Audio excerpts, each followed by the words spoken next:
وہ مضمون حضور پاک صلی اللہ علیہ وسلم کے حقوق سے متعلق تھا۔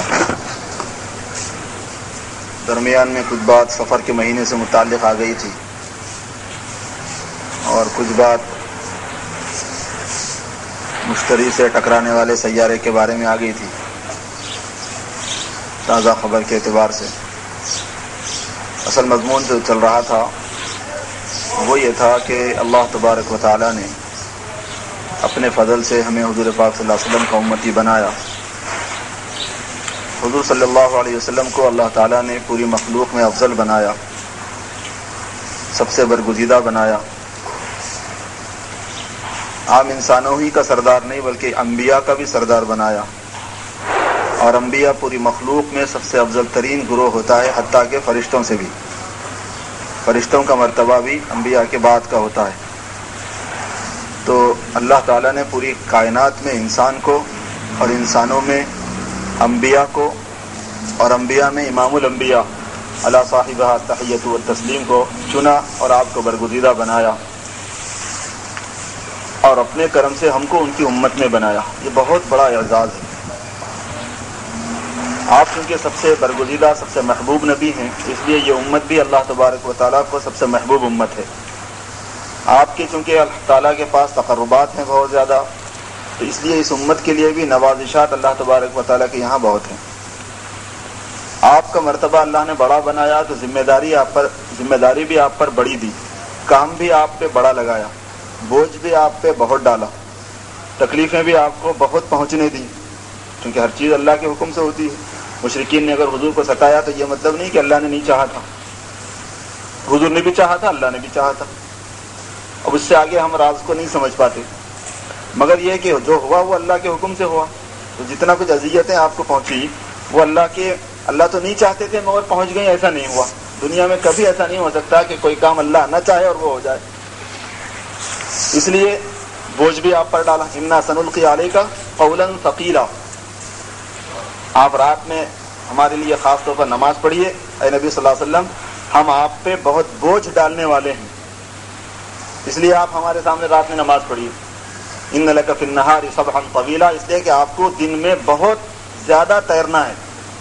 سبحن کہتے ہیں تیرنے کو، اور یہاں مراد ہے انسانوں میں گشت کرنا، کیونکہ انسان تو طالب تھے نہیں کہ آپ کے پاس آ کے پوچھتے کہ بھئی ہمیں کوئی بات بتاؤ، کچھ نصیحت کرو، وہ تو لوگوں میں خود جانا تھا، بازاروں میں، گلی کوچوں میں، گھروں میں، اور ان کے اپنے مکانوں پر، ان کے کھیتوں و باغوں میں، مختلف طبقات میں، مختلف علاقوں میں۔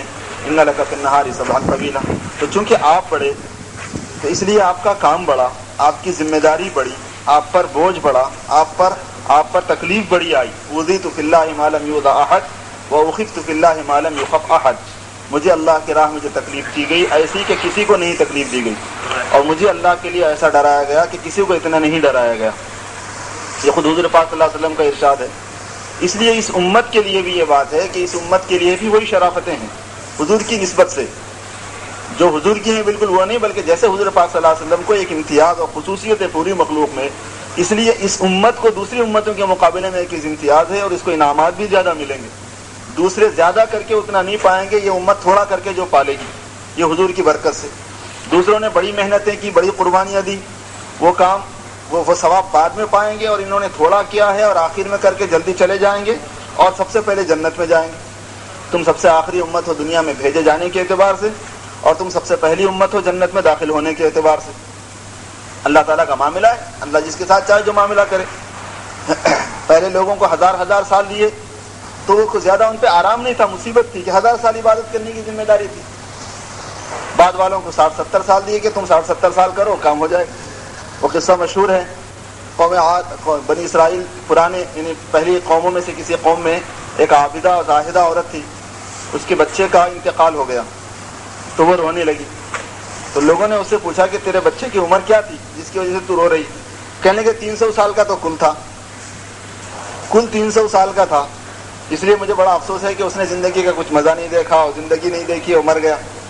تو اس سے لوگوں نے کہا کہ تو 300 سال کے بچے پہ رو رہی ہے، ایک امت آنے والی ہے احمد مختار کی، اس کی عمر صرف 60-70 سال کی ہوگی، پوری امت کی عمر جو ہے، ایک آدمی کی عمر 60 اور 70 کے درمیان ہوگی۔ اعمار امتی ما بین 60 الی 70، میری امت کی عمریں حضور نے فرمایا کہ 60 اور 70 کے درمیان ہے، وَقَلِيلٌ مِّنْهُمْ مَا يَتَجَاوَزُونَ، اور بہت کم ہے جو اس سے آگے بڑھتے ہیں۔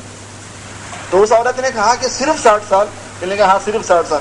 کہنے لگی اگر میں اس امت میں ہوں تو ایک سجدے میں پورے 60 سال گزار سکتی ہوں اس میں۔ اگر میں اس امت میں سے بنوں گی تو 60 سال کیا ٹائم ہے، اس میں کتنا وقت لگتا ہے، وہ تو ایک نماز میں 60 سال گزار دوں گی اگر مجھ کو وہ عمر ملے گی، مجھ کو وہ ٹائم مل جائے گا۔ تو وہ لوگوں کی عمریں ویسی تھیں کہ 300 سال کا بچہ مر گیا تو چھوٹا سا بچہ بول کر رو رہی تھی۔ تو یہ امت، اس کو کام تھوڑا دیا گیا اور زیادہ سے زیادہ ثواب دیا گیا ہے، وقت تھوڑا دیا گیا ہے، زیادہ سے زیادہ ثواب دیا گیا ہے، مگر ذمہ داری زیادہ ہے، اس لیے کہ بڑے نبی کی بڑی امتی، افضل نبی کی افضل امتی، امام الانبیاء کی یہ امت ہے، اس واسطے امام الامم ہے یہ امت۔ اس اعتبار سے حق تعالی شانہ نے حضور پاک صلی اللہ علیہ وسلم کے حقوق ہم پر رکھے ہیں۔ تو سرکار کے حقوق کا تذکرہ چل رہا تھا کہ آقا نامدار صلی اللہ علیہ وسلم کے جو حقوق ہم پر ہیں، اگر ہم ان کو سمیٹتے ہیں تو وہ 3 ہیں اصلاً۔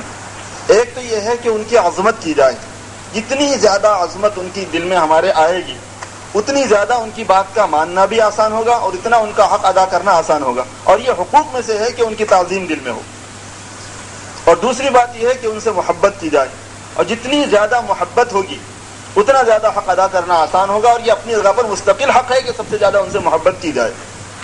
سب سے زیادہ کا مطلب اپنی جان سے بھی زیادہ، اور سب سے زیادہ کا مطلب اپنی اولاد سے بھی زیادہ، اور سب سے زیادہ کا مطلب اپنی بیوی بچوں سے بھی زیادہ، اور زبانی جمع خرچ کی حد تک نہیں، حقیقت کی حد تک۔ یعنی ایک تو یہ ہے کہ ہم کہہ دیں کہ واقعی ہم کو سرکار سے اپنے اولاد سے بھی زیادہ محبت ہے، مگر سرکار کا ایک معاملہ سامنے آ جائے اور اولاد کا کوئی تقاضا سامنے آ جائے تو عملی طور پر ہم کس بات کا ثبوت دیں گے، اسی سے سمجھا جائے گا کہ دل میں کیا ہے۔ جو دل میں ہوتا ہے آدمی اپنے عمل سے اس کو ظاہر کرتا ہے۔ دل میں اگر سچی غلامی، سچی محبت ہے تو سچی غلامی کرے گا، دل میں اگر کچی غلامی، کچی محبت ہے تو کچی غلامی کرے گا۔ یہ آدمی کے مزاج کی بات ہے۔ تو جب ٹکراؤ سامنے آ جائے تو اس وقت وہ کس بات کو ثابت کرتا ہے اس سے اندازہ ہو جائے گا۔ حضور صلی اللہ علیہ وسلم کے حقوق میں سے یہ ہے کہ سب سے زیادہ محبت ہو، اور قرآن پاک میں یہ مضمون صاف ہے، قُلْ إِنْ كَانَ آبَاؤُكُمْ وَأَبْنَاؤُكُمْ وَإِخْوَانُكُمْ وَأَزْوَاجُكُمْ وَعَشِيرَتُكُمْ وَأَمْوَالٌ اقْتَرَفْتُمُوهَا وَتِجَارَةٌ تَخْشَوْنَ كَسَادَهَا وَمَسَاكِنُ تَرْضَوْنَهَا أَحَبَّ إِلَيْكُم مِّنَ اللَّهِ وَرَسُولِهِ وَجِهَادٍ فِي سَبِيلِهِ فَتَرَبَّصُوا حَتَّى يَأْتِيَ اللَّهُ بِأَمْرِهِ۔ آپ یہ فرما دیجئے کہ اگر تم کو تمہارے ماں باپ اور تمہارا خاندان اور تمہاری بیوی اور تمہارے بچے اور تمہارے کاروبار اور تمہارے وہ مال، تمہارا مال اور تمہارے مکانات اور تمہارے وہ مال جن کے اندر کمی کا تمہیں اندیشہ ہے، یہ سب اگر زیادہ محبوب ہیں اللہ کے اور اللہ کے رسول کے، اللہ سے اور اللہ کے رسول سے اور اللہ کے دین کی محنت کرنے سے، تو اللہ کے عذاب کا انتظار کرو۔ فَتَرَبَّصُوا حَتَّى يَأْتِيَ اللَّهُ بِأَمْرِهِ۔ کسی مسلمان کو یہ حق نہیں ہے کہ اللہ اور اللہ کے رسول سے زیادہ کسی اور کو اپنے دل میں جگہ دے، یہ حضور کے حقوق میں سے۔ اور تیسرا حق آپ صلی اللہ علیہ وسلم کی اطاعت اور اتباع کا ہے کہ آدمی اپنے نفس پر کتنی گرانی ہو، اس کی کتنی بے عزتی ہو، وہ کتنا ہی ہلکان ہوتا ہو، مگر اس کو غلامی کرنی پڑے گی آقا نامدار صلی اللہ علیہ وسلم کی۔ کمال بس اسی میں ہے، آدمی کامل وہی ہے، اور کمال کا انحصار اس پر ہے کہ وہ غلامی کرنے والا ہو۔